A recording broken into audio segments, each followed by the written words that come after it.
Everyone, welcome back to our YouTube channel റാഗ് ഗഡീസ്. എന്താണ് എല്ലാവരുടെയും വിശേഷങ്ങൾ? എല്ലാവരും സുഖമായിരിക്കണം. കുറേ നാളായി ഇതിലേക്കൂടെ വന്നിട്ട്. അപ്പോൾ ഇന്ന് വന്നിരിക്കുന്ന ഒരു കുക്കിംഗ് റെസിപ്പി ആയിട്ടാണ് ബീഫ് വരട്ടിയത്. മടിയന്മാരും മടിച്ചുകളും എന്താ ഇതിലേ പോകുന്നു കേട്ടോ. പെട്ടെന്ന് ഉണ്ടാക്കി കഴിയും, പക്ഷെ ഭയങ്കര ടേസ്റ്റുമാണ്. അപ്പോൾ ഇതിന് വേണ്ടി വേണ്ടത് 1.5 കിലോ ബീഫാണ് ഞാനിപ്പോൾ ഇവിടെ എടുത്തത്. നിങ്ങളുടെ ഇഷ്ടത്തിനനുസരിച്ച് എടുത്തോട്ടാ.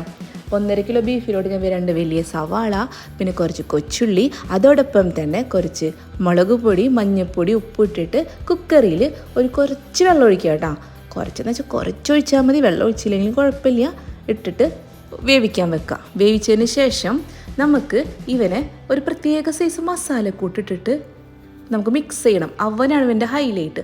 ആ മസാല തയ്യാറാക്കാൻ വേണ്ടിയിട്ട് കുറച്ച് കുരുമുളക്, കുറച്ച് പെരിഞ്ചീരകം, കുറച്ച് മല്ലിപ്പൊടി, പിന്നെ എന്താ പറയുക പട്ട ഇട്ടിട്ട് 3 മിനിറ്റ്, നമ്മളുടെ 3 മിനിറ്റ് മതി. 3 മിനിറ്റ് ലോ ഫ്ലെയിമിലിട്ടിട്ട് ചൂടാക്കാം കേട്ടോ. അപ്പോൾ ചൂടാക്കിയിട്ട് അതങ്ങോട്ട് മാറ്റി വെക്കാം. ചൂടാക്കി മാറ്റി വെച്ചതിന് ശേഷം അത് ചൂടാറുമ്പോഴത്തേനും നമുക്ക് ഇവന്മാരൊക്കെ ഒന്ന് മിക്സ് ചെയ്യാം.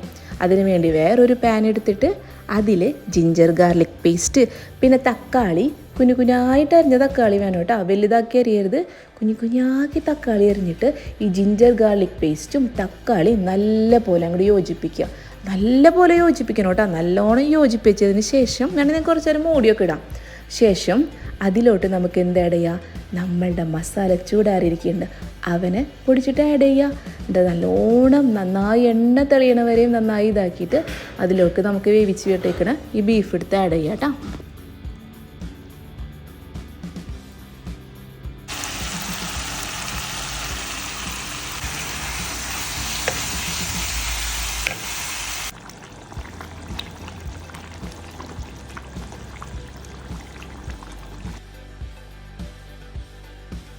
വേവിച്ച ബീഫും നമ്മളെ മസാലയും കൂടെ മിക്സ് ചെയ്തിട്ട് നല്ലോണം അവിടെ കിടന്ന് വറ്റട്ടെ കേട്ടോ. എന്നിട്ട് കുറച്ച് നമ്മളുടെ മല്ലിച്ചപ്പും കറിവേപ്പില ഇട്ട് കൊടുക്കാം. അപ്പോൾ നല്ല കളറാവും കേട്ടോ. അതാണ് ഈ ബീഫിൻ്റെ ഒരു പ്രത്യേകത. വെച്ചിട്ട് നമ്മൾ കല്യാണ വീട്ടിലൊക്കെ ഇട്ടില്ലേ, ആ ബീഫിൻ്റെ പോലെ നല്ല കളറായിട്ട് ഇവനെ കിട്ടും. എന്നിട്ട് അവിടെ ഇരിക്കട്ടെ. നമ്മൾ എടുക്കാൻ നേരത്തെ ഒന്നും കൂടെയും കുറുകിയിട്ടുണ്ടാവും. ഞങ്ങളിപ്പോൾ നെയ്ച്ചോറിൻ്റെ ഒപ്പമായിട്ട് ഇത് കഴിച്ചത്.